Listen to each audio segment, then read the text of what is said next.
idea held by generations of citizens. Victory. Hope. And individually, collectively, do the best we can. This is your victory.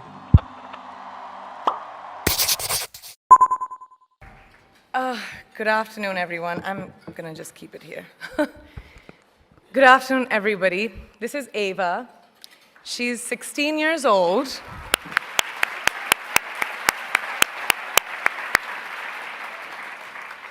An age where girls should be enjoying their innocence and joys of their youth.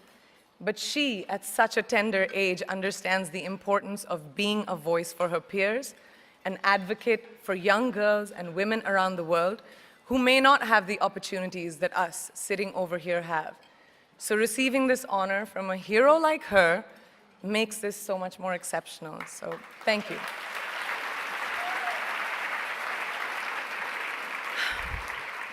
Good afternoon, and thank you, and wow, I am so privileged and so honored to be sharing this afternoon with all of you and these incredibly amazing women that are being honored today. I'd like to extend my congratulations to each one of you, Octavia, Michelle, Kelly, Patty, and all 50 women that have been included in the Impact Report. Your achievements not just inspire me, but also so many others to work harder, to be better, and to make a dent wherever we can. So I'm very, very proud to be standing alongside of you. So in life, you know, there are moments when you stop and ask yourself, how did I get here? Like, why am I standing here? Well, this is definitely one of those moments for me. And I find myself going back to the beginning, back to my roots. I was born to incredible parents, amazing parents who served as doctors in the Indian Army. I was the firstborn, and as far back as I can remember, I made my parents very proud and happy 99% of the time. Okay, slight exaggerations of personal achievements are allowed from time to time, don't you think? My brother was born a few years later, and even then, nothing changed for me. We were both given equal opportunities, and I want to emphasize this. I want to really emphasize this for you because I don't think a lot of people might understand that being equal might seem very normal, but where I come from, India, and a lot of developing countries around the world, more often than not, this is an exception. It's actually a privilege. My first experience of the glaring disparity between boys and girls came at a very, very young age. I grew up in a middle-class family with extremely philanthropic parents who constantly reminded me and my brother how lucky we were and how giving back to those who were less fortunate was not a choice, it was a way of life. Simple.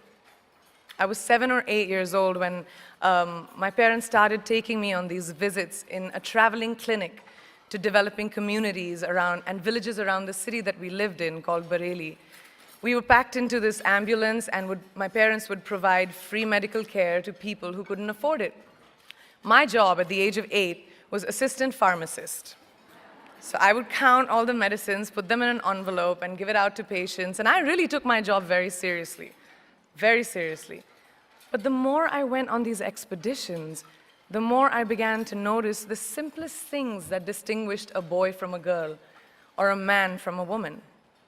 For example, girls were pulled out of school when they hit puberty because they were considered ready for marriage and babies. That's 12 and 13, while boys still enjoyed their childhood. Or basic human rights, such as healthcare, were denied just because they were women.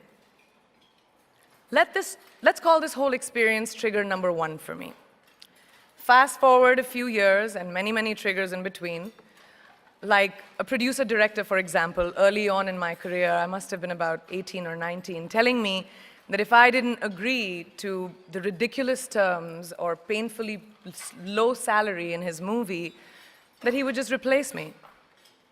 Because girls are replaceable in the entertainment business. That was a memorable one.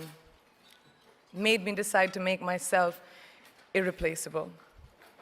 But I think what really moved the needle for me and ultimately led me to create the Priyanka Chopra Foundation for Health and Education, and around the same time partner with UNICEF, was an encounter with my housekeeper's daughter.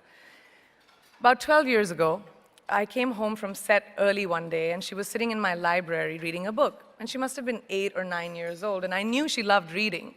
So I asked her, I was like, it's a weekday, why aren't you in school? And she said, oh, I don't go to school anymore. So I went and asked her mother, and I said, why isn't she in school? And her mom said that her family couldn't afford to send her and her brothers to school, so they chose the boys. The reason: she would eventually get married, and it would be a waste of money. I was completely blown, and it shook me to my core. Eventually, I decided to cover the cost of her education so that she could continue to learn, because education is a basic human right.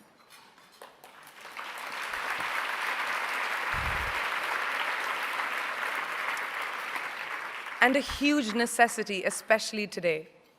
From that point on, I was determined to make a difference in as many children's lives as I could, in whatever big or small way that I could contribute. There's a really, really beautiful quote that I read recently, and I think it's absolutely appropriate to explain what I'm trying to say today. The hand that rocks the cradle, the procreator, the mother of tomorrow, a woman shapes the destiny of civilization.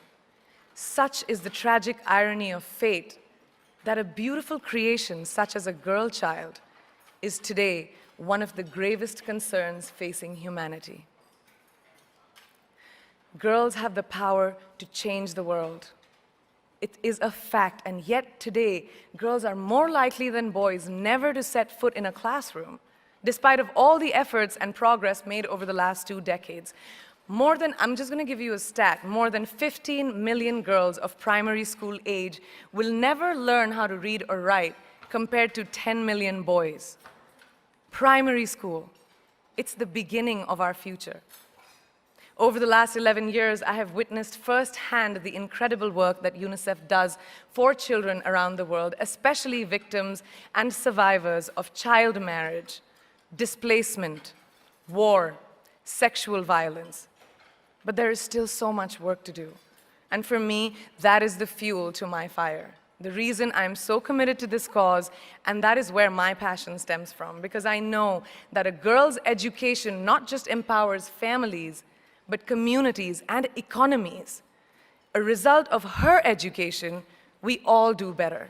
It's just as simple as that.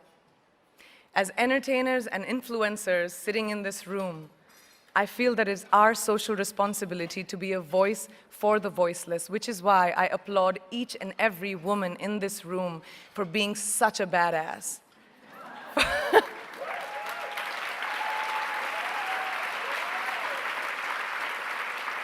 For using your platform and your voice to contribute to change, and for ensuring that there is not even one lost generation as long as we are alive.